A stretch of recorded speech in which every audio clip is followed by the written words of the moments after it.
Anda kembali bersama kami di Sapa Indonesia Malam. Polisi melakukan reka ulang kasus dugaan penganiayaan yang dilakukan anak anggota DPR terhadap kekasihnya hingga meninggal. Polisi juga masih mendalami motif penganiayaan tersebut.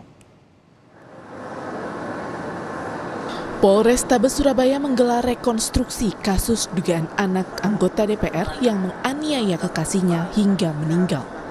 Rekonstruksi digelar di tempat parkir salah satu mal di Surabaya. Reka ulang juga dilakukan di tempat karaoke yang menjadi tempat penganiayaan. Selain tersangka, polisi juga menghadirkan sejumlah saksi, termasuk 5 teman tersangka yang ikut karaoke. Kita temukan banyak fakta-fakta baru pada saat di Black Hole maupun pada saat yang bersangkutan mengendarai mobil hingga di situ tadi korban terlindas oleh mobil milik tersangka.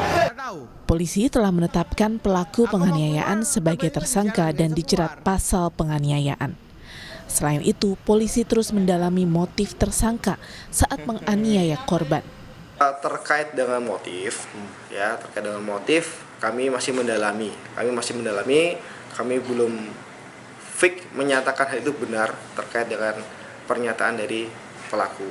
Kami masih mendalami. Maka kami menerapkan 2 pasal di sini, 351 ayat 3 dan juga 359. Pasangan ini kerap cekcok atau gimana sih, sampai berujung penganiayaan? Sesuai dengan fakta dan peristiwa yang sudah kami coba himpun, bahwasanya memang dari korban kami coba pelajari media sosial yang dia miliki, dia sering mengeluh seperti itu. Tapi perlu kami pendalaman.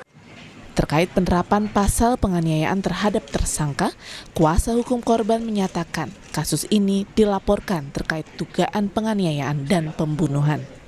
Kuasa hukum tetap berharap agar diterapkan pasal pembunuhan terhadap tersangka. Kami tim kuasa hukum menghormati proses hukum yang berjalan. Atas adanya informasi bahwa tersangka ini tidak dijerat pasal pembunuhan, bahwa dalam laporan polisi tertulis yang sudah kami buat, di sana jelas dituliskan bahwasannya laporan kami yaitu 351 ayat 1 dan atau pasal 338 yang di sana adalah ancaman pembunuhan. Jika nanti ditemukan ternyata adanya penghilangan salah satu unsur pasal, tentunya kami tidak akan diam saja. Kami pasti akan melakukan langkah-langkah hukum lebih lanjut demi melindungi hak-hak hukum dari klien kami. Berdasarkan hasil otopsi, korban mengalami patah tulang serta luka dan memar di bagian organ dalam. Kemudian patah tulang disertai sama darah pada tulang iga kedua sampai 5. Kemudian ada luka memar pada organ paru dan luka pada organ hati. Korban ditemukan tergeletak di lantai basement tempat hiburan di Surabaya, Jawa Timur, 4 Oktober 2023 lalu. Tersangka sempat membawa korban ke apartemennya. Karena kondisinya memburuk, pelaku membawa korban lalu dibawa ke rumah sakit. Namun nyawa korban tidak tertolong. Tim Liputan Kompas TV. Saudara, polisi sudah menetapkan anak anggota DPR sebagai tersangka dugaan penganiayaan yang menyebabkan kematian kekasihnya. Bagaimana analisa kasus ini? Kita akan sapa pakar psikologi forensik UI Reza Indragiri. Mas Reza, selamat malam. Selamat malam. Mas Reza, kalau dari rangkaian kronologis kejadian, bagaimana perilaku dari tersangka kalau Anda melihatnya? Sejujurnya saya masih bertanya-tanya mengapa pihak kepolisian menggunakan pasal penganiayaan. Barangkali berangkat dari asumsi bahwa karena tersangka disebut-sebut menenggak minuman keras, lalu diasumsikan mabuk dibayangkan bahwa kehilangan kontrol diri, maka perilaku kekerasan yang dia lakukan terhadap korban, betapapun sangat brutal, tapi diasumsikan atau dianggap sebagai perilaku yang acak. Saya, berdasarkan pemberitaan di media, justru menemukan adanya indikasi bahwa pada diri tersangka terjadi eskalasi kekerasan. Jadi ada pola, bukan perilaku acak, melainkan pola kekerasan yang semakin lama semakin berat. Misalnya, bahwa tersangka semula mengarahkan serangannya ke bagian bawah tubuh korban, yaitu kaki. Namun berlanjut dengan serangan ke bagian atas tubuh korban, tepatnya ke daerah kepala. Secara awam pun bisa kita bayangkan bahwa serangan ke bagian kepala akan berakibat lebih fatal daripada serangan ke kaki. Itu pertama. Yang kedua, juga berdasarkan pemberitaan. Awalnya serangan dilakukan dengan menggunakan tangan kosong, namun meningkat dengan menggunakan alat yang tidak dimanipulasi. Dalam pengertian alat yang serta-merta langsung bisa digunakan tersangka untuk mengekspresikan kekerasan kepada korban, yaitu botol. Ternyata tidak berhenti sampai di situ. Kekerasan berlanjut, eskalasi lagi, yaitu berikutnya menggunakan alat yang dimanipulasi, yaitu instrumen yang harus dinyalakan mesinnya, kemudian dikemudikan sedemikian rupa, agar kemudian bisa menabrak tubuh korban dan berakibat fatal.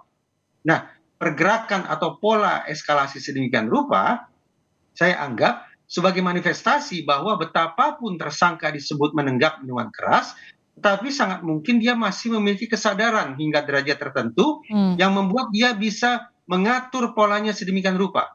Namun alih-alih mengatur atau mengontrol perilakunya untuk menghentikan perilaku kekerasan, tapi justru dengan cara melanjutkan bahkan meningkatkan bobot kekerasannya. Jadi menurut analisa Anda, izin saya potong. Jadi menurut analisa Anda, tersangka ini menyadari atas tindakannya, dia menguasai penuh tindakannya ketika melakukan penganiayaan yang berujung kematian korban. Tepat. Sekali lagi, walaupun yang bersangkutan disebut meminum minuman keras, tetapi masih ada kontrol pada dirinya. Namun alih-alih kontrol itu dimanifestasikan dengan cara menghentikan atau menurunkan bobot kekerasan, tapi justru dengan cara melanjutkan bahkan meningkatkan dalam kurung mengeskalasi perilaku kekerasannya. Sehingga patut juga diduga kuat bahwa tersangka pun sudah memikirkan atau berimajinasi tentang kematian korban akibat perilakunya tersebut. Itu yang kemudian ingin saya tanyakan, ketika kuasa hukum korban kemudian meminta polisi juga menerapkan pasal 338 pembunuhan berencana, ini menurut Anda tepat? Oh tidak, saya per detik ini masih belum berpikiran ini merupakan 340 atau pembunuhan berencana. Tapi alih-alih penganiayaan, masuk akal kalau diinvestigasi kemungkinan bahwa ini pasal 338 alias pasal pembunuhan. Mengingat sekali lagi ada eskalasi perilaku kekerasan pada diri tersangka yang patut diduga kuat pada saat yang sama tersangka sudah memikirkan atau bisa membayangkan bahwa korban akan meninggal dunia akibat perbuatan kekerasannya tersebut. Jadi pasal yang tepat itu 338 bukan 340 ya Mas Reza. Tapi kemudian jadi pertanyaan gini, ini kan ramai juga di media sosial, korban sebelumnya sempat curhat bahwa penganiayaan kerap terjadi, bukan kali ini yang pertama, dan nampak sudah biasa dilakukan oleh tersangka begitu. Tetap nggak bisa masuk ke 340, tetap masuknya 338 unsur-unsur ini? Sejak awal mencuatnya kasus ini, saya sudah menyarankan kepada pihak kepolisian agar juga mengecek media sosial baik itu tersangka maupun korban. Karena boleh jadi tanda-tanda kekerasan termasuk kemungkinan adanya eskalasi sudah berlangsung sejak jauh-jauh hari, termasuk kekerasan di ruang virtual. Namun apakah kemudian kita bisa menerapkan pasal 340, ini memang lebih kompleks lagi, bahwa para penyidik harus bisa memastikan di dalam kepala tersangka ada kalkulasi terhadap 4 unsur, yaitu target, insentif, sumber daya, dan resiko. Hanya kalau 4 unsur itu terpenuhi secara kumulatif, secara sekaligus, maka barulah kemudian menurut saya penyidik bisa menggunakan pasal 340. Namun mengesampingkan itu 338 atau pembunuhan masuk akal per detik ini menurut saya. Mas Reza, ketika kemudian pasca melakukan penganiayaan, kemudian sempat dibawa ke tempatnya tersangka, sampai akhirnya terakhir baru dilarikan ke rumah sakit. Ini ada nggak unsur-unsur yang kemudian akan meringankan tersangka? Potensi unsur yang meringankan tersangka nanti di persidangan? Justru menurut saya rangkaian perilaku susulan sedemikian rupa mempertegas kemungkinan bahwa tersangka ini memang melakukan perbuatan itu dalam keadaan sadar, tidak dalam keadaan mabuk yang menghilangkan kesadarannya. Dia cukup waras, dia cukup sadar, dia cukup mampu mengendalikan atau mengontrol perilakunya. Namun alih-alih menghentikan kekerasan, justru meningkatkan bobot kekerasan itu sendiri. Mempertegas justru. Itu mempertegas bahwa tersangka sadar. Artinya kalau kita bicara tadi yang meringankan, unsur yang semakin memberatkan nanti tersangka itu unsur-unsur apa saja Mas Reza? Kalaulah tersangka tidak mengakui perbuatannya, lalu berdalih saya dalam keadaan mabuk, saya kehilangan kesadaran, tidak mampu berpikir jernih karena barusan saja saya mabuk, dan seterusnya, maka alih-alih saya anggap itu sebagai hal yang meringankan, justru itu patut dianggap sebagai hal yang memberatkan. Karena rangkaian atau pola perilaku tersangka mengindikasikan secara kuat bahwa yang bersangkutan punya kesadaran, untuk mengontrol perilakunya sendiri. Termasuk tersangka ketika menangis, itu meringankan atau justru memberatkan dan menyatakan bahwa sebetulnya tersangka itu sadar? Siapa yang bisa menjamin bahwa tangisan seorang tersangka pelaku pidana adalah tangisan tulus?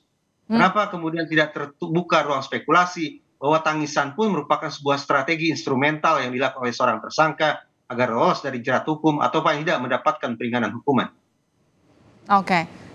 Baik, terima kasih telah bergabung bersama kami pakar psikologi forensik UI, Mas Reza Indragiri, sudah bergabung di Sapa Indonesia Malam Sehat-Sehat, Mas Reza.